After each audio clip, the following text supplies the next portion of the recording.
C'est des groupes qui surgissent à 5, à 7, moins d'une dizaine, qui tirent sur tout ce qui bouge et puis qui disparaissent.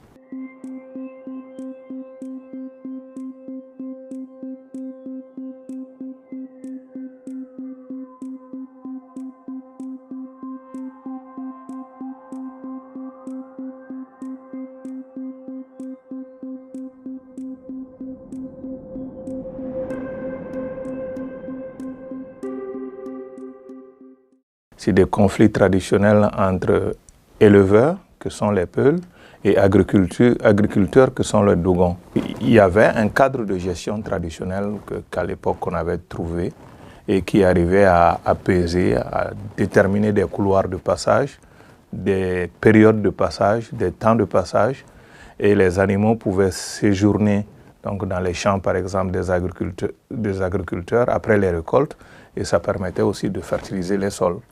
Donc il y avait une sorte de symbiose entre les populations, et les conflits qui naissaient à l'époque trouvaient rapidement des solutions dans le cadre de concertation traditionnelle.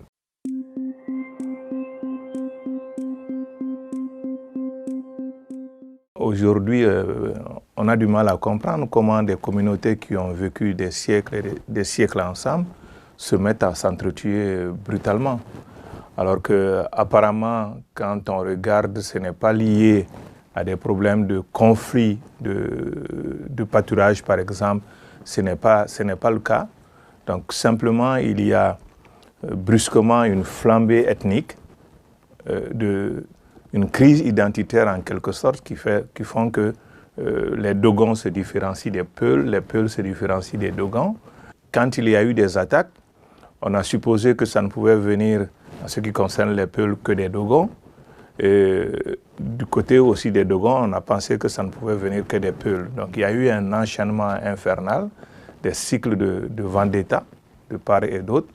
Quand des Dogons attaquent, c'est des Peuls qui attaquent. Donc le réflexe communautaire a amené chaque communauté à créer ses milices. Et c'est cela qui a amené l'embrasement.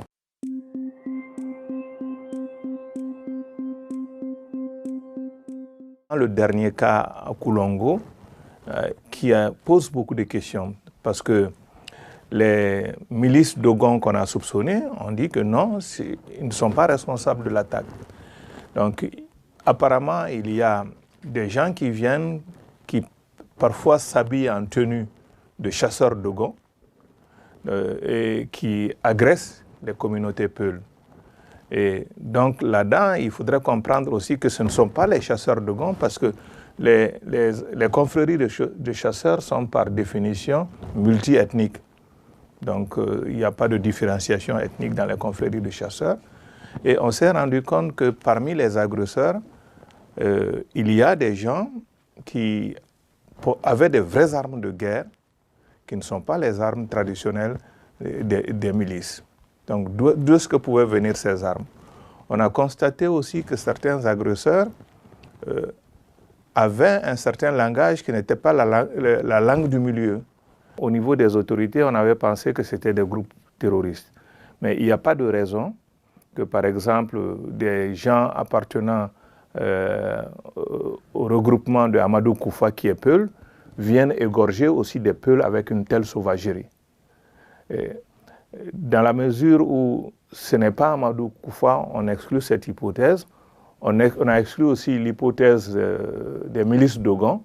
Donc dans ce cas-là, d'où peuvent venir ces agresseurs? Il y a le même phénomène qu'on constate de l'autre côté de la frontière, en territoire burkinabé, où ce sont les mêmes modes opératoires. C'est des groupes qui surgissent à 5, à 7, moins d'une dizaine, qui tirent sur tout ce qui bouge et puis qui disparaissent.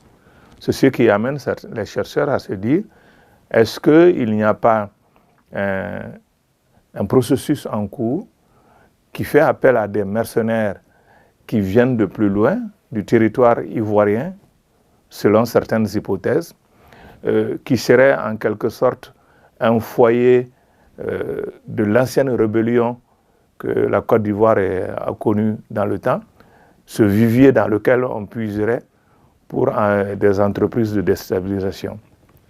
Au niveau burkinabé, généralement, les autorités et les chercheurs pensent que c'est des groupes liés donc, à Blaise Compaoré, qui essaient de déstabiliser l'État burkinabé.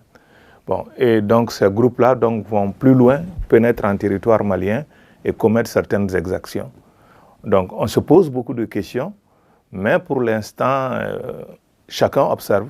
Les autorités n'ont pas pris position officiellement pour une hypothèse, mais c'est cette hypothèse d'intervenants extérieurs avec des mercenaires armés qui veulent en quelque sorte mettre le feu dans cette partie du Mali. Donc c'est de plus en plus une hypothèse à prendre en considération.